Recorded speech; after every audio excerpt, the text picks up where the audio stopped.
Shading pencils నేను వాడుతున్నానని.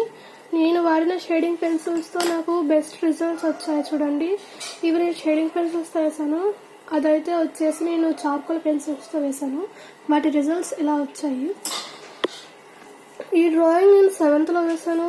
అది మొన్న రీసెంట్గా ఇవే కొన్నాను కాబట్టి చార్కోల్ పెన్సిల్స్ అది మొన్న రీసెంట్గానే వేసాను. ఇంకా మీకు ఏమైనా నేను వేసిన డ్రాయింగ్ పిక్చర్స్ ఏమైనా కావాలంటే కామెంట్ బాక్స్లో కామెంట్ చేయండి. నేను ఖచ్చితంగా వీడియో అప్లోడ్ చేసి పెడతాను. That's it guys. Thank you.